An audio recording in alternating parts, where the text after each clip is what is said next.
नमस्कार स्टूडेंट्स, राम राम, सत श्री अकाल, अस्सलाम वालेकुम, जिसको जो भी सही लगे। आ गया ऑर्गेनिक केमिस्ट्री का एक और important lecture, organic chemistry lecture number 18। चलिए स्टार्ट करते हैं। नेक्स्ट चलते हैं हाइड्रेशन में। Hydroboration, oxidation. हाइड्रोबोरेशन में हमको एक तो बोरॉन कंपाउंड यूज करेंगे और एक टीएचएफ। टीएचएफ क्या है? टेट्रा हाइड्रोफ्यूरॉन। ठीक है, टेट्रा हाइड्रोफ्यूरॉन। यहां पे ये है एक एल्कीन, नोमेनक्लेचर आप जानते हो, बोरॉन कंपाउंड, और पेरोक्साइड के प्रेजेंस में यहां पे ये कन्वर्ट हुआ प्रोपेनॉल में। चलिए देखते हैं इसकी मैकेनिज्म कैसे कैसे ये बन रहा है। ये BH3 कुछ ऐसे टूटेगा तो या तो ये पॉसिबल हो कि ये हो इस तरह से अटैक करें, या फिर ये पॉसिबल हो कि ये हो और इस पे आके जुड़े। अगर ये वाला इस पे जुड़े और ये वाला इस पे जुड़े तो बनेगा बी टाइप का प्रोडक्ट, ये वाला। और अगर ये ऐसा होता है तो ए टाइप का प्रोडक्ट बनेगा। देखते हैं कौन सा स्टेबल बनता है। तो ए ये रहा, बी ये रहा, यानी कि एच सॉरी उल्टा कर दिया, बी ये है, ए ये है। ठीक, तो ए बना, बी ये। अब ए ज्यादा स्टेबल है क्योंकि यहां पे ये लेस हिंड्रेड पोजीशन पे है ना, ये लेस हिंड्रेड पोजीशन पे, यहां पे ये लेस हिंड्रेड है ना, तो ये मोर स्टेबल है। जबकि यहां ऐसा नहीं है, यहां पे तो खुले में ही पड़ा हुआ है, तो ये लेस स्टेबल है। मोर स्टेबल के साथ हम 2 मोल एल्कीन के सेम जो हमने शुरुआत में दिए थे वो ले लें, तो ये कुछ इस तरह से कन्वर्ट होगा 3 में। इसको उसके बाद इसमें कन्वर्ट करेंगे by the effect of peroxide. ठीक, उसके बाद ये प्रोपेन 1 में कन्वर्ट होगा। प्रोडक्ट तो अपना यहीं पर खत्म हो जाता है, लेकिन अगर हम इसको कार्बोक्सिलिक एसिड से, इसको क्या बोलेंगे, इसका आईपीसी क्या हो सकता है कि मतलब होगा इथेनोइक एसिड। अगर हम इथेनोइक एसिड मिक्स कर देते हैं, यहाँ पे क्या बन जाएगा, एल्केन। ये क्या, प्रोपेन क्या है, एल्केन। ठीक, चले आगे कुछ पॉइंट्स देख लेते हैं हाइड्रोबोरेशन रिएक्शन के। क्या होगा, एक तो पेरिसाइक्लिक है, कोई रीअरेंजमेंट नहीं है, एंटी मार्कोनिकॉफ रूल, ये समझ लेते हैं एक बार। मैंने ये एक चीज पहले ही बताई थी, दोबारा बता देता हूं। क्या कि CH3 CH2 CH2, अगर मैं यहां पे HX को जोड़ना चाहूं तो ये क्या होगा, जो ज्यादा स्टेबल होगा, मैंने बताया था सेकेंडरी प्राइमरी वगैरह उससे देख लेना, जो ज्यादा स्टेबल होगा वो बन जाएगा। जैसे इस केस में क्या बनेगा, CH3 CH2 X और CH3, क्योंकि ये सेकेंडरी है इसलिए स्टेबल है, इसलिए बनेगा। लेकिन जहां पर H2O2 आ जाए, यहां पर है H2O2, तो ये मैंने पहले भी बताया था, H2O2 जहां पर आ जाएगा, पेरोक्साइड जिसको बोलते हैं, पेरोक्साइड के आने से क्या लगता है, खराश इफेक्ट। इसको क्या बोलते हैं, एंटी मार्कोनिक रूल भी बोलते हैं। वहां पे क्या बनेगा कि CH3 CH2 CH2X, ये कंपाउंड बनेगा। क्लियर, वहां पे मार्कोनिक रूल फेल कर जाता है। क्लियर, सिन एडिशन हो रही है, कोई दिक्कत नहीं। BH4 क्या दे रहा है, हाइड्रोजन, और H2O2 OH दे रहा है। यही चीज क्लैरिफाई करने के लिए 2 एग्जांपल दिए हैं। जैसे कि यहाँ पे देखो, तो ये BH3 ये हाइड्रोजन दे दिया, H2O2 ये OH दे दिया, कंपाउंड एज इट इज का एज इट इज है। बस यहाँ पे 2 बॉन्ड की क्लैवेज हो गए, ये एक्ट किया H पे और ये वाला OH आया इस वाले बॉन्ड पे, है ना। ये बॉन्ड टूटेगा तो यहाँ पे कार्बोकेटाइन फॉर्मेशन होगी, इधर। ऐसे ही इसमें अगर BD3 डाल दें तो यहाँ पे देखना हाइड्रोजन आया है BH3 वाले से, तो BD3 यानी कि हाइड्रोजन यहाँ पे आ जाएगा। ये वाला बॉन्ड टूटेगा जब, ये वाला बॉन्ड टूटेगा जब, ये वाला, और OH यहां आ गया क्योंकि H2O2 तो है ही।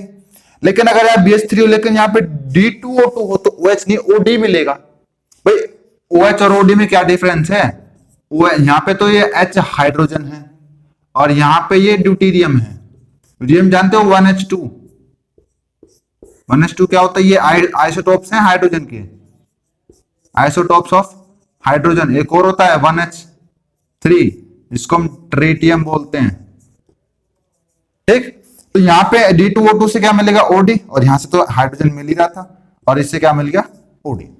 क्लियर।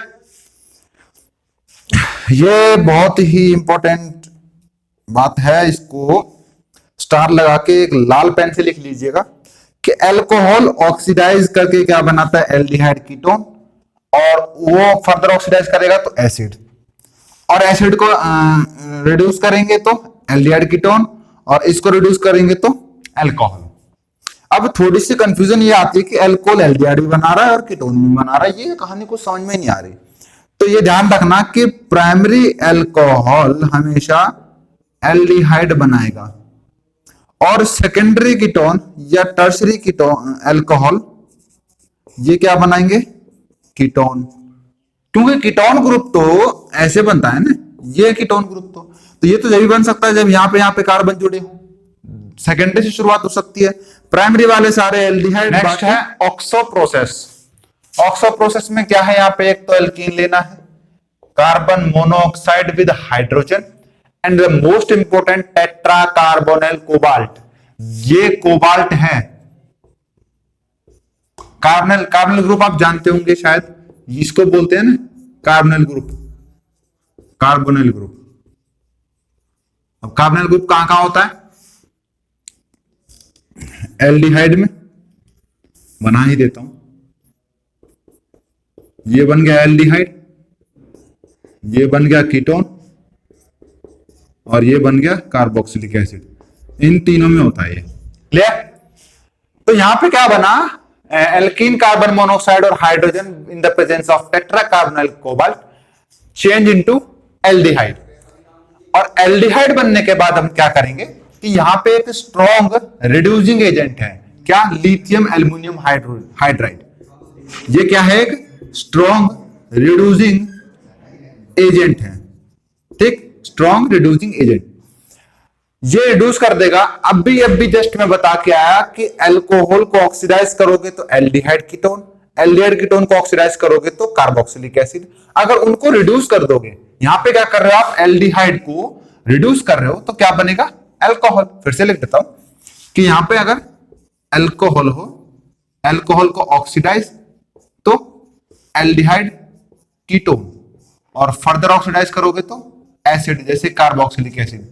वापस आओगे तो ये क्या है, रिडक्शन, ये इस तरफ क्या है, रिडक्शन, ठीक, रिडक्शन करोगे तो वापस एल्डिहाइड, और वापस रिडक्शन करोगे तो अल्कोहल। क्लियर? तो यहां पे क्या हुआ, एल्डिहाइड अपने को कंपाउंड मिला था और उसको हमने रिड्यूस कर दिया तो अपने क्या मिल गया, अल्कोहल।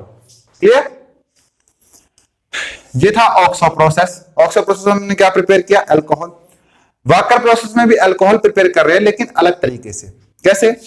वाकर में क्या कर रहे हैं, यहां पे एल्कीन लिया, यहां पे palladium dichloride with H2O and cuprous chloride, copper chloride, ठीक, alkene, palladium dichloride, water with cuprous chloride. तो यहां पे क्या बनेगा, फॉर्मेशन ऑफ एल्डिहाइड। अगेन इस रूल को फॉलो करो कि यहां पे एल्डिहाइड अपने को अल्कोहल बनाना है तो क्या करेंगे, इसको रिड्यूस करवा देंगे with the help of lithium aluminium hydride, a strong reducing agent, strong reducing agent. तो यहां पे क्या बन जाएगा, अल्कोहल।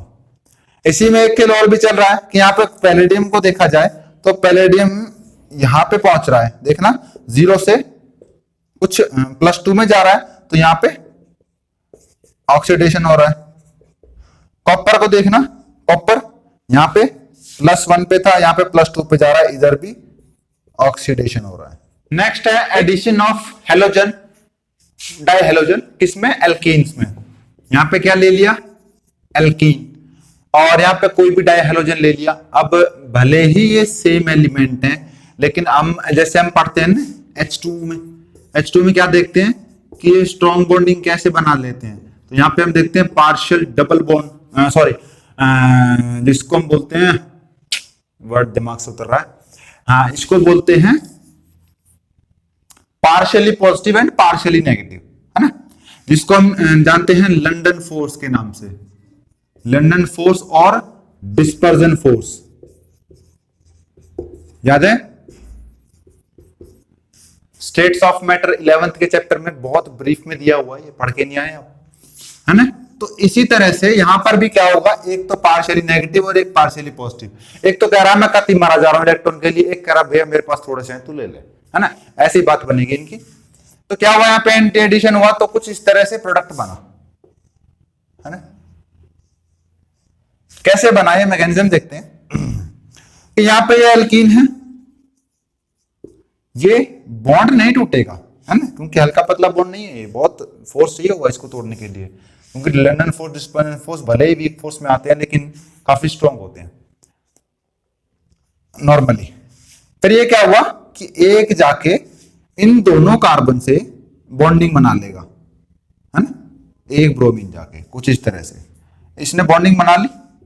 अब दूसरा भी इसी के साथ लटका पड़ा है, यार मेरे को घोड़ छोड़ के कहां जा रहा है, तो इसने क्या कहा, यार एक काम करते हैं, एक कार्बन मैं ले लेता हूं, एक कार्बन तू ले ले, है ना, तो ये बन गया इस तरह से, ठीक। ऐसे यहां देख लो, चाहे सिस फॉर्म में देख लो, प्रोसीजर वही फॉलो होना है। ये Br2 मतलब यहाँ पे एक पार्शियली पॉजिटिव एक पार्शियली नेगेटिव, तो ये कैसे, एक तो जैसे ये बॉन्ड यहाँ पे क्लेवेज होगा तो यहाँ पे ब्रोमीन दोनों के साथ आगे इंटरमीडिएट बनाएगा और उसके बाद कहेगा भैया एक एक ले लो अपना, जैसे कि एक ब्रोमीन यहाँ पे आ गया, एक ब्रोमीन यहाँ पे आ गया, CH3 वही है। अब ये एंटी एडिशन कहीं लिखा है कि नहीं लिखा, हाँ, एंटी एडिशन मतलब ये एक यहाँ पर है तो एक यहाँ पे होगा, एक यहाँ आ गया तो एक यहाँ पे होगा, ताकि इनका रिपल्शन कम हो सके। सेम ग्रुप है ना तो रिपल्शन पैदा करेंगे, है ना, समझ में आ रही बात। तो यहाँ पे क्या हो रहा है, याद से ध्यान रखना कि एंटी एडिशन, ठीक है, clear. Free radical addition, HBr in the presence of H2O2, simple, very simple. यहां पे ये क्या है, एल्कीन HBr H2O2 यानी कि पेरोक्साइड यूज किया हमने और ये बन गया हमारा ब्रोमोप्रोपेन। कैसे हुआ मैकेनिज्म देखते हैं इसकी एक एक करके। पहला step initiation, then propagation, then termination, पहले भी कर चुके हैं अपन। ये देखिए H2O2 है, यहां पे ये टूटेगा तो क्या बनाएगा, फ्री रेडिकल OH। ये HBr टूटेगा तो फ्री रेडिकल एक ब्रोमीन बनाएगा, लेकिन ये हाइड्रोजन OH के साथ मिलकर पानी बना लेगा और ब्रोमीन यहां पे मिल गया फ्री रेडिकल में।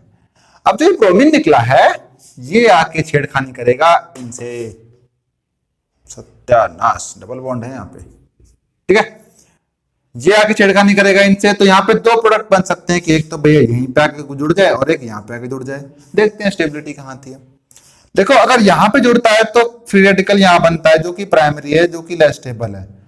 अपने को पता है कि फ्री रेडिकल भैया stability order tertiary, secondary, then primary है, तो ये तो प्राइमरी है सबसे कम, है ना, सबसे कम यानी कि लेस स्टेबल। यहां बन रहा है ये देखो फ्री रेडिकल सेकेंडरी बन रहा है, तो सेकेंडरी तो पहले से ज्यादा स्टेबल होगा, तो ये मोर स्टेबल हो गया।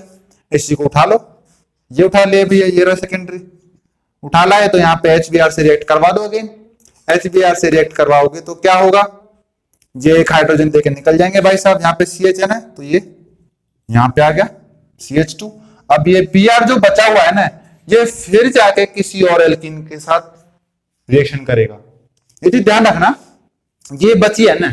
अब मान लो ऐसा तो है नहीं कि मैं बोल दूं कि भैया ये ले एक एल्कीन का मॉलिक्यूल और एक HBr और एक H2O2 की जाके रिएक्शन करवा दे, ऐसा तो पॉसिबल नहीं है। n नंबर ऑफ मोल होते हैं, मान लो आपने एक ड्रॉप भी ले लिया तो उसमें करोड़ों मॉलिक्यूल होंगे, तो ये ब्रोमीन फिर दूसरे मॉलिक्यूल को जाके छेड़ेगा, ठीक। अब टर्मिनेशन कैसे होती है रिएक्शन की, कि जब दो फ्री रेडिकल ब्रोमीन के या दो फ्री रेडिकल एक हाइड्रोजन का और एक ब्रोमीन का मिल जाए तो ये टर्मिनेट हो जाती है, रुक जाती है। कैसे, Br2 बना के और HBr बना के, ठीक है।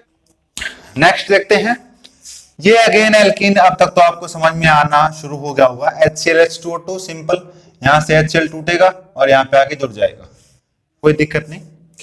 लेकिन यहां पे दिक्कत है, कैसे। अच्छा आपको दिख रहा है यार ये लेस स्टेबल क्यों है और इससे हमने इसमें क्यों कन्वर्ट करना कर रहा है। आपको पता है यहाँ पे 1,2 मिथाइल आयन शिफ्ट किया है। यहाँ पे देखना, यहाँ पे तो 2 से जुड़ा हुआ है, यहाँ पे 1 से जुड़ा हुआ है, स्टेबल कैसे है ये। तो मेरे प्यारे प्यारे मूर्खों, हम प्राइमरी, सेकेंडरी एंड टर्शरी देखते हैं वो कार्बोकेटाइन कार्बन से जुड़ा हो। यहां पे तो नाइट्रोजन है यार, यहां तो नाइट्रोजन है, तो यहां पे ये कार्बोकेटाइन है, और ये NO2, NO2 क्या करता है, NO2 करता है भैया minus I effect show, minus I effect show करेगा, तो इसके पास तो पहले ही नहीं है, और ये कह रहा है मेरे को और दे दे तू, है ना, तो यहाँ पे लेस स्टेबल है, ये कह रहा है मैं थोड़ी एक कार्बन छोड़ के चला जाऊं, तो इससे थोड़ा सा दूर हो गया, तो ये इससे मोर स्टेबल होगा कि नहीं होगा, अरे बोलो भैया, सर मूर्ख मत बोलो, अभी डिसलाइक कर देंगे, अरे मजाक कर रहा था भाई, यहाँ पे नाइट्रोजन है ना, समझ में आ रहा है कि यहाँ पे ये प्लस आई इफेक्ट शो करेगा, तो ये इसको थोड़ा स्टेबल रखेगा, ये तो कंजर है, ये तो मांग लेगा, और इसके बाद तो कुछ है ही नहीं, इसके बाद तो ब्रोमीन जोड़ दो सीधा सीधा बस। नोट डाल के एक बहुत इंपॉर्टेंट चीज लिख लीजिए कि in case of HClHI anti Markovnikov rule is not applicable. कहां पे, HCl एंड HI। मैंने आपको बताया था कि H2O में परोक्साइड रूल लगता है, लेकिन यहाँ पे नहीं लगा, होना क्या चाहिए था, परोक्साइड के प्रेजेंस में HCl यहां जुड़ना चाहिए था खराश इफेक्ट के थ्रू, लेकिन नहीं, ये यहीं पे जुड़ा है। क्यों ऐसा हुआ कि in case of HCl and HI anti-Marconi rule is not applicable because both propagation step are not exothermic। दोनों के जो प्रोपेगेशन स्टेप हैं वो एक्सोथर्मिक नहीं है, परोक्साइड की कंडीशन को फुलफिल नहीं करते, because HCl bond is stronger, another side HI radical is weak. HCl bond क्या है, HCl बॉन्ड स्ट्रॉन्ग होता है और HI वाला बॉन्ड वीक होता है, इसलिए HCl और HI पे एंटी मार्कोनी रूल नहीं फॉलो होते। बहुत ही इंपॉर्टेंट बात है, दिमाग में रखिएगा, ठीक है।